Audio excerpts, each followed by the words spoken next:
Alright, kumusta mga ka-farmers? Chickboy Farming para sa ating mga alagang manok at baboy. Kasama pa rin natin ang ating brother na si Jojo at mukhang masaya ngayon. Kaya walang nadagdag sa ating mortality rate. Pito gihapon. Ang atong patay, way nadagdag karong ngayong araw. So, masaya no? Sana hindi na madagdagan. Day 6 na sa ating mga alagang manok pang 6 na araw ang ating ginawa. Ganun pa rin. Ang ating vitamins is Dextrose powder pagyapon, 2 ka kutsara per waterer. 2 kutsara per waterer ating vitamins. Tapos bigay na si Brother Jojo ng ambroxetel pang sapin dahil pabago-bago ang klima, baka sipunin daw.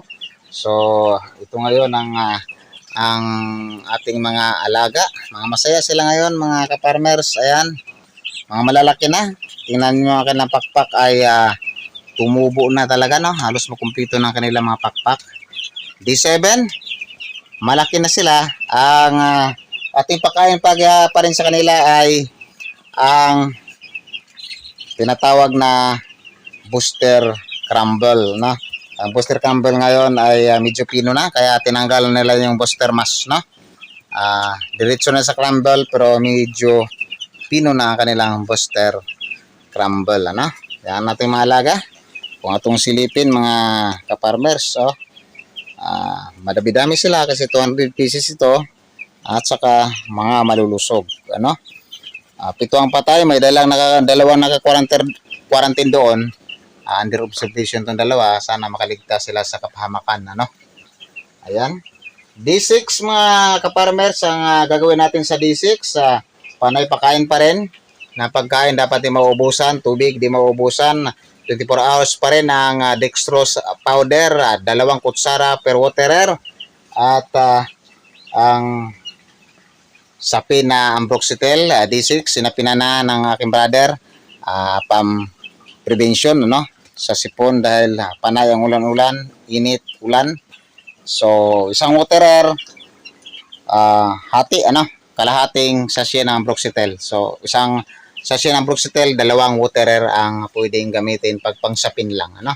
Prevention. Pero kung treatment at ang gagawin, isang waterer, isang sachet. Pag treatment ang gagawin natin, that is good for 3 days, ano? So, yan ang ginagawa natin ngayon. So far naman so good. Maganda.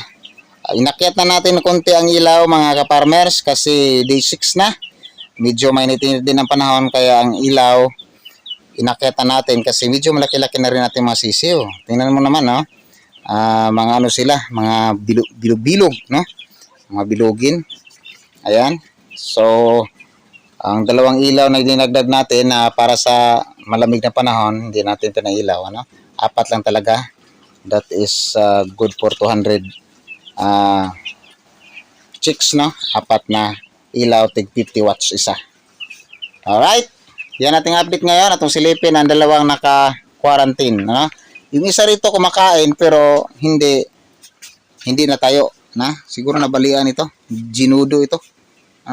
Tapos yung isa nakasubsob, yun talaga medyo alanganin. Ito talaga mahina na. Mahina na talaga. Ayaw kumain, ayaw minom. Ayaw kumain. Nag-survive lang yan dahil pinapainom ko through syringe. Sinasirens mo or makainom. Oo. Kaya medyo tumagal yan. Kung hindi, matagal ng patayan. Pero ayaw talaga uminom siya. Ayaw uminom ayaw kumain. Bakit kaya? Nakasubsob lang. Hindi naman pwedeng matingal yung ganyan kasi hindi malunok yung pagkain. Dapat yung pusa. Pero itong isa, kumakain na tuminom itong isa, kahit ayaw tumayo. Yung ikaw kumakain. Kaso hindi makatayo. Sana palit na sila ng paa. So, tingnan natin ito, ihanda na to rito for sakuan natin. 9 days.